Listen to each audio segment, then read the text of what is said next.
Mujer de la frontera,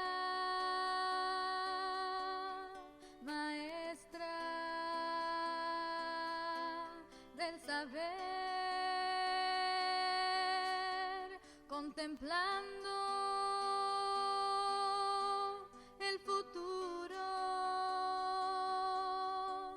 aprendiendo del ayer.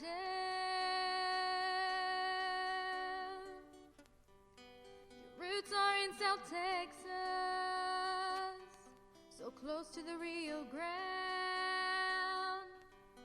Your mother an American woman, your father a Mexican man.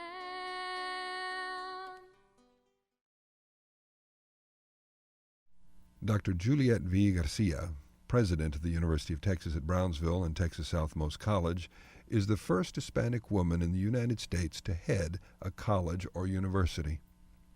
In many ways, her own life embodies the essence of her place of origin, the Rio Grande Valley, an area of profound history, tradition, and perseverance. Despite personal and professional challenges, she has become one of the most respected educators in the country. There is a Mexican proverb, or dicho, which says, "El que adelante no mira, atrás se queda." He who doesn't look ahead stays behind. Throughout her life, Dr. Garcia has never looked back. She was born on May 18, 1949 in Brownsville, Texas, to Romeo Villarreal Izaguirre and Paulita Lozano Villarreal. Her father was born in Monterrey, Mexico, but grew up in the Mexican border town of Camargo, Tamaulipas. His family, like many others, was affected by economic and political chaos of the Mexican Revolution. Consequently, they immigrated to the United States with almost no resources.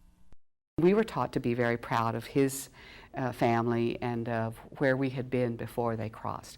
They crossed, their passport picture of my father, his brothers and sisters, and his mother and father was taken at one picture, everybody together.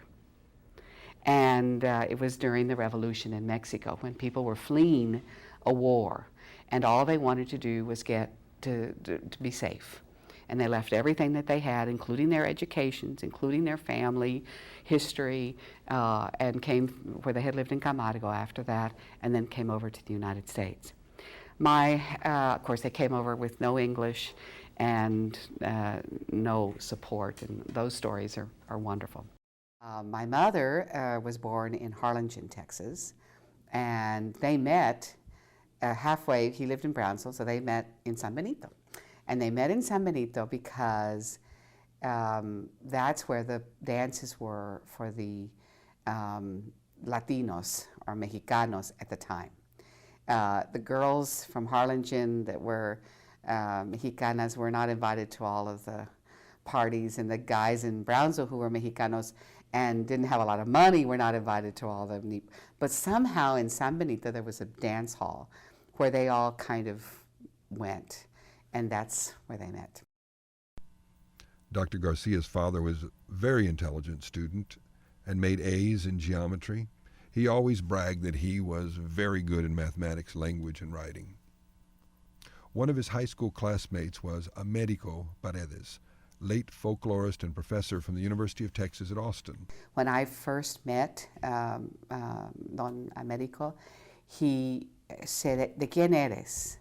And I said, Juliet Villarreal. And he said, "Eres de Romeo?" And I said, "Yes, sir." And he said, "Yo me acuerdo de una poema que escribió Romeo." And it was true. Dad had written a poem in Spanish for their newspaper. It was called The Palmegian, the combination of the Palmetto and the Collegian, because it was Depression. They didn't have enough money to do both.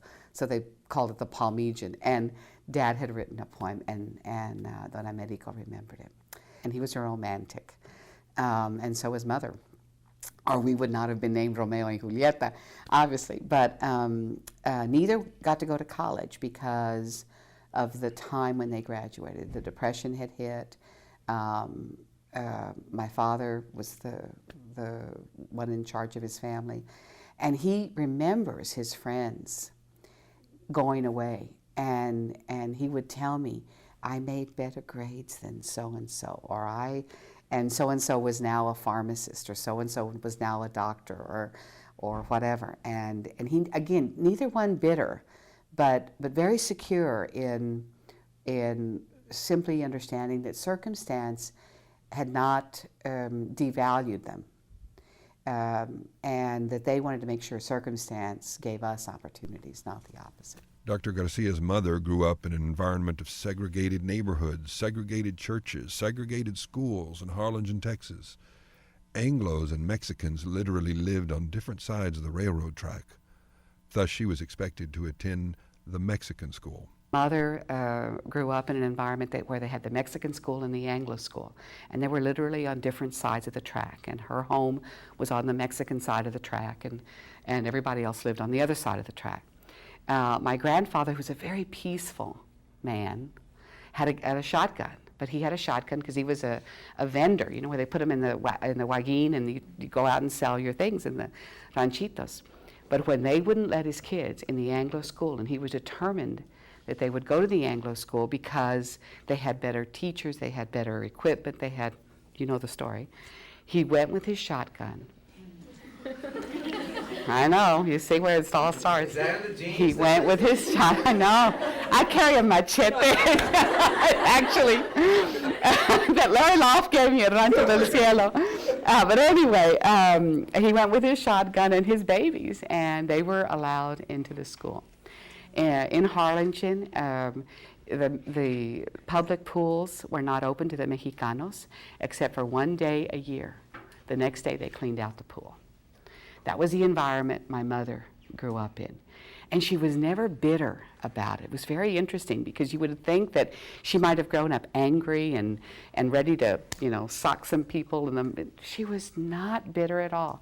She graduated salutatorian from her high school graduating class. Now, the number of Hispanic women graduating from Harlingen High School in those years was, I think, 2, my mother one of them. The story in the family, you know how stories in the family get better every time you tell them? The story in the family is that she should have been valedictorian, but there was no way a Mexicana was going to be valedictorian in Harlingen. So she became salutatorian and missed it by a few points. But the lesson was not one of revenge from that. It was a lesson about, mijita, you just have to be as smart or smarter than anybody else. And eventually, you'll get the jobs, you'll get what you need, but you just, you know, don't give in, don't give in. And learn English. So my father learned Spanish. Don't forget your history. My mother, learn English, you're in this country. So we had the best of both worlds. Soon, she and her brothers attended Los Ebanos Elementary School. There, she was exposed to the realities of ethnic segregation. They had the Mexican children in one class and the Anglo children in the other class. This is Brownsville now, not Harlingen. And so I was the Mexican kid of the 2, because I went in one class. Cynthia, my friend, went into the Anglo class. Well, that didn't bother me, didn't bother my mother until I started coming home crying. Well, what's wrong? Well, I was told not to speak Spanish in school, right? I mean, that's what we were all told in those days. And so I was not going to speak Spanish to who? To the Mexican children. Well, I got called everything from, te crees muy gringa, muy agringada, que te, you know, all of the things that happened. So I'd come home crying every day. So my mother went to school and she told the principal, I have spent 2 years of money sending her to kindergarten to teach her English. Don't put her in a Spanish-speaking classroom. I'm trying to get her, you know, to learn English. The principal said, I'm sorry, there's no more room in the English-speaking class, or we would do it. And my mother said, okay, thank you. Went home, told the story to my father. We did not have a shotgun, thank goodness, because, but he had who he was. And so with his hat in his hand, he always wore those little Stetson felt hats, you know, when he dressed up. And so he dressed up and went with his hat to see the principal, and her name was Miss Sharp. Now the school is Sharp Elementary School. And so he said the same thing that my mother had said, and she gave him the same answer. And he said, then I have no choice but to take out an ad in the newspaper. And in that ad, I'm going to tell people what you have done to my daughter. Thank you very much. Again, the story is enhanced with every telling in our family, but the story is my father then proceeded very peacefully to leave the school, and Miss Sharp ran after him and said, "Oh, Mr. Villarreal, I think there's something we can do." And I was put into the English-speaking second grade. Very early, we learned that you had to speak up. You had to be an advocate. Yeah, and sometimes it was hard, and it wasn't part of your nature to go and pick a fight with anybody. But when your children were involved and when your children's education was involved, you had to be an advocate for them. Generally, the rest of her elementary school years were uneventful until she was in the 5th grade. The 5th grade, my mother passed away. Very young to lose a mother. My older brother was 11, and my younger brother was just starting 1st grade. He was 5. It was a very difficult time because, well, for all the reasons you might imagine. But probably the most wonderful thing was the way my father used all of that experience. And what he said, whenever we would be upset about something, whatever it was, he would say, "You've already gone through the worst thing any child could go through. You've lost your mother. What else could happen to you that you can't survive, that's worse than what you've already gone through?" Her middle school experience was both memorable and challenging. She was a member of the Honor Society and the cheerleading squad.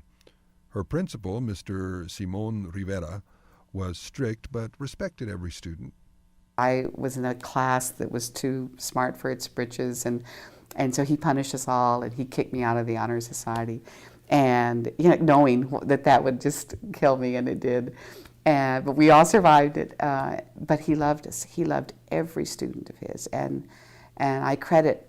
Because junior high is a very tough time, and Central Junior High was a tough school, and there you made life's choices and decided which way you were going to go. And so he helped us through those in a very profound way, I think. Dr. Garcia describes her high school years as useless almost. I had finished. I finished early. It was just a matter of when can I leave to go on. I knew there was something much more that I needed to get to, and high school was just more of junior high, and we'd already done it. In 1966, as a senior at Brownsville High School, she and a few other students enrolled at Texas Southmost College. Our senior year, came to take algebra. I think we just wanted to get out of the house or do something, but we had gone on already, and so Texas Southmost College was a whole new world for us, and with new people, and it was fun. I learned to play cards here, frankly. I learned to play hearts and spades, and then go to class, and I enjoyed it. It had good teachers, many of which I came to know later on as a member of the faculty. Her teachers were knowledgeable and helpful. Throughout these years, her father supported, guided, and inspired her by fulfilling the roles of both father and mother.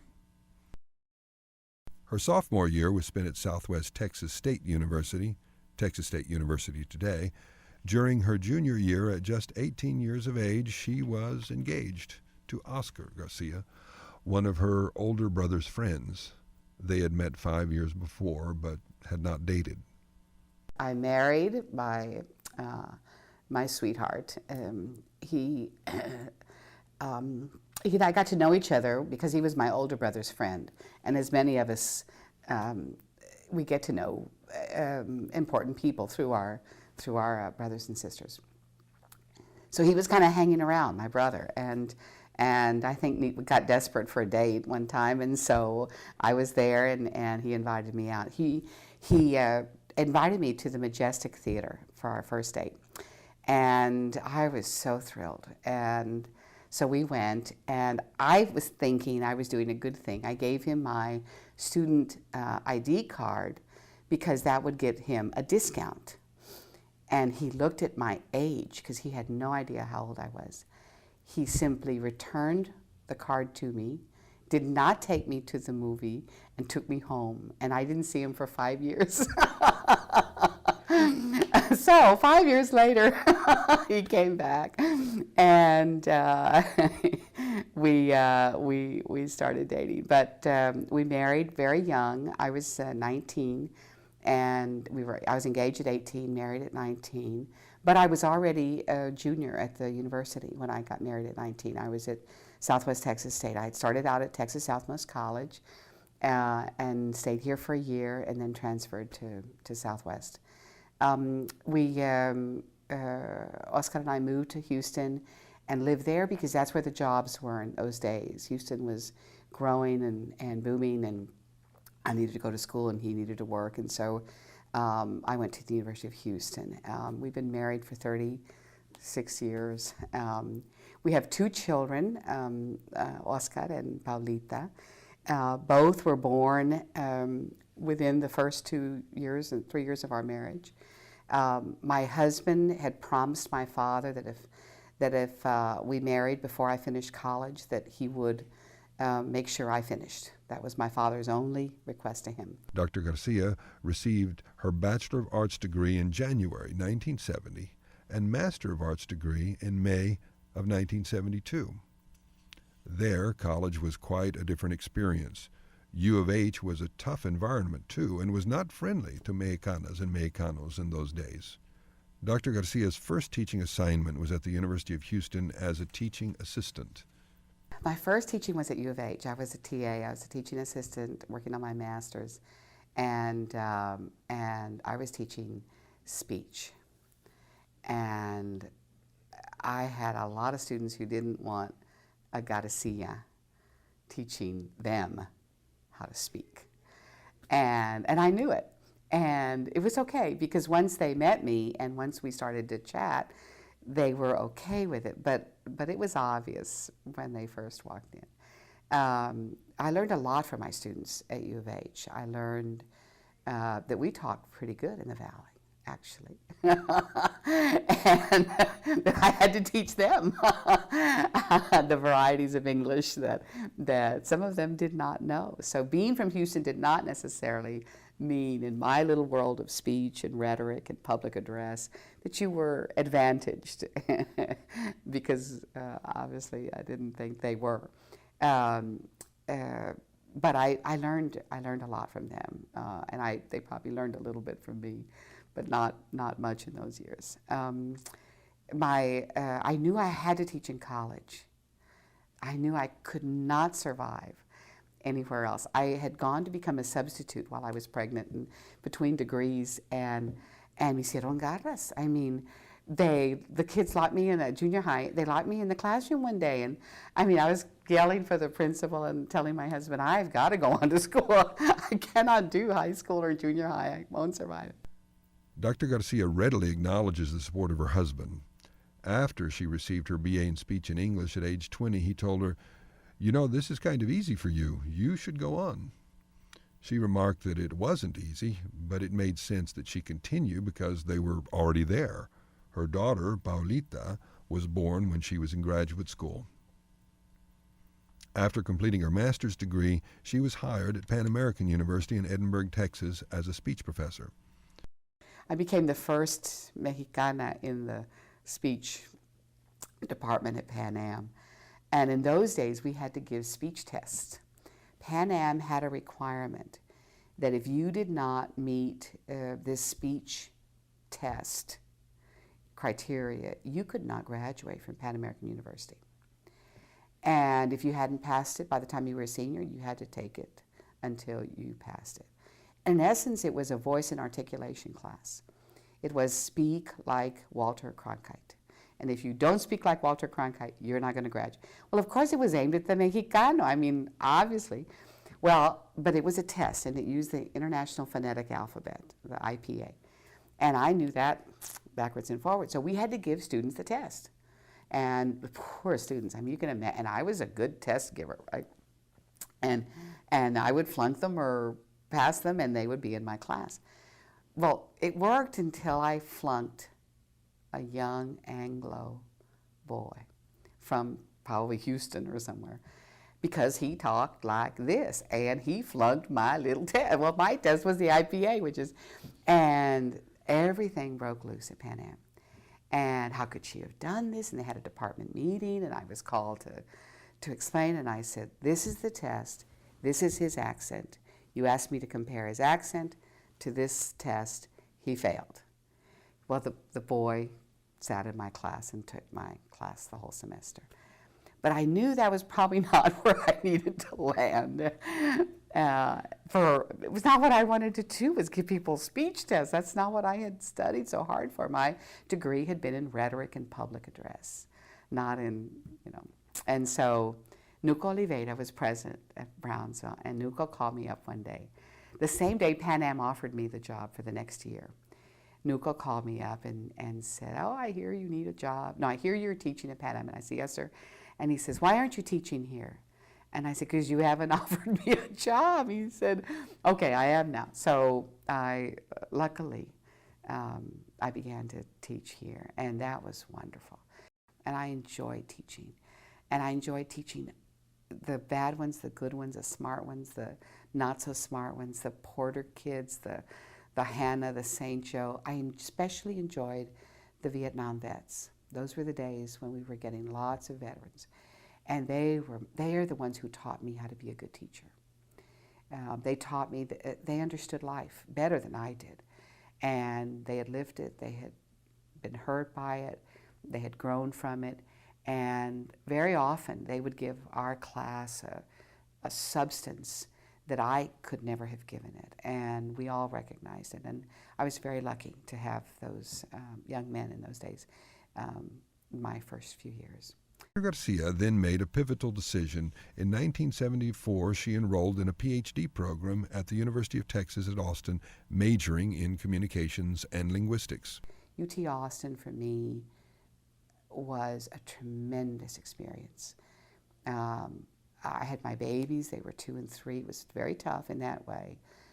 My husband worked day and night.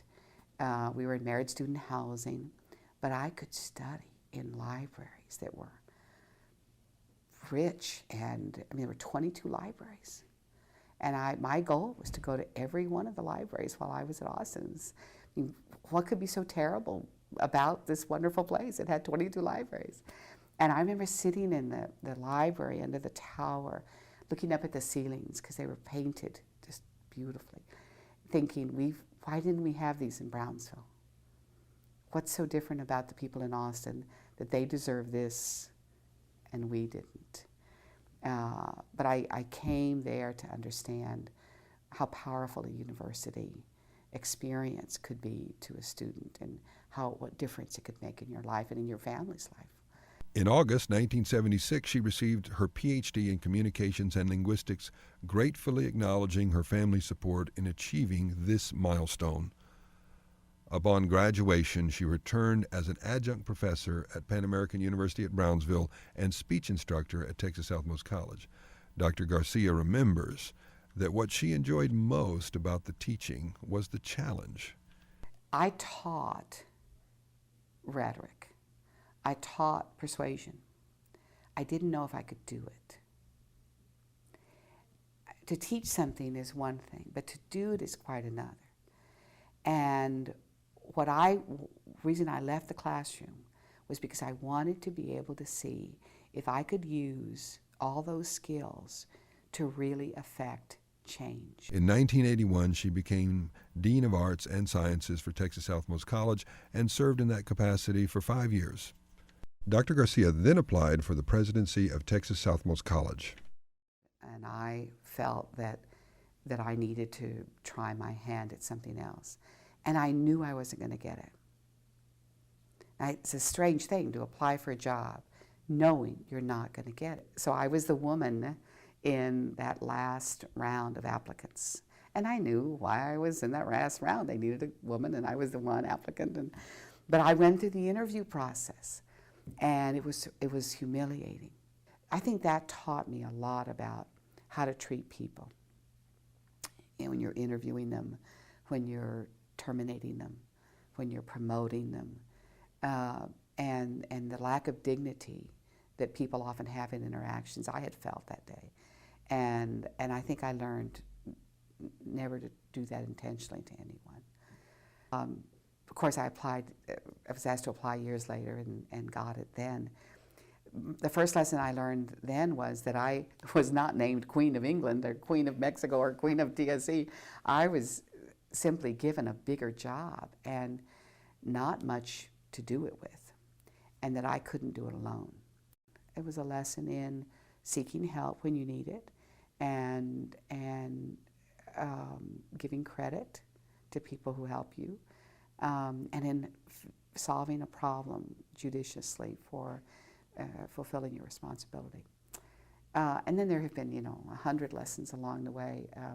I've been helped by men, by women, by Anglos, by Hispanics, by janitors, by chancellors.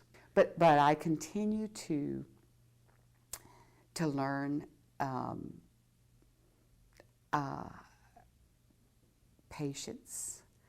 The hardest part for me is to be quiet and swallow, because you can't fight every battle, and you got to save it sometimes for the bigger ones, and that's hard.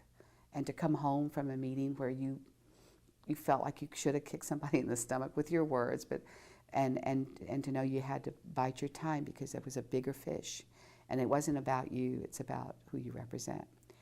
And so that's a constant struggle for me. Someday I'll figure that out.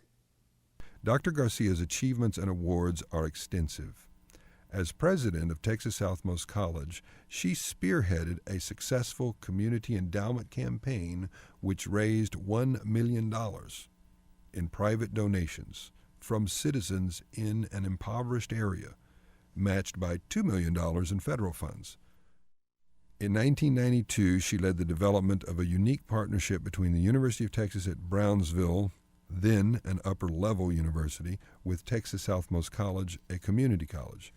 During her tenure as president of University of Texas at Brownsville and Texas Southmost College, the campus has grown from 49 acres to 382 acres.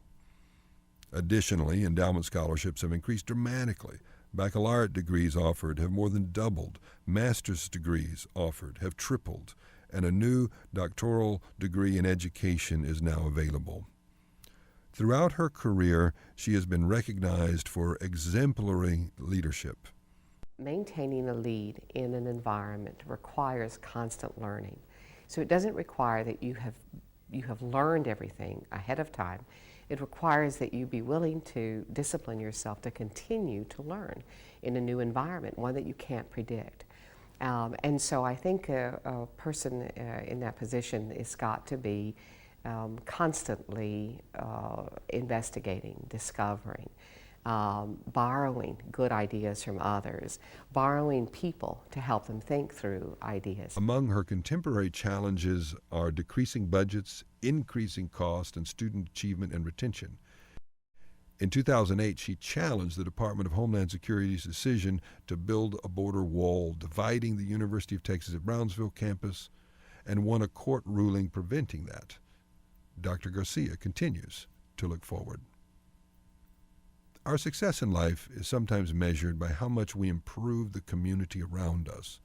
Dr. Juliet V. Garcia's legacy is the improvement of higher education in the Rio Grande Valley and her ability to make an educational vision into an educational reality. The proof is all around her at the University of Texas at Brownsville. Today along the border, throughout the country too, Hispanics know they've got a friend. They've got a friend in you, mujer de la frontera, maestra del saber, contemplando el futuro, aprendiendo del ayer.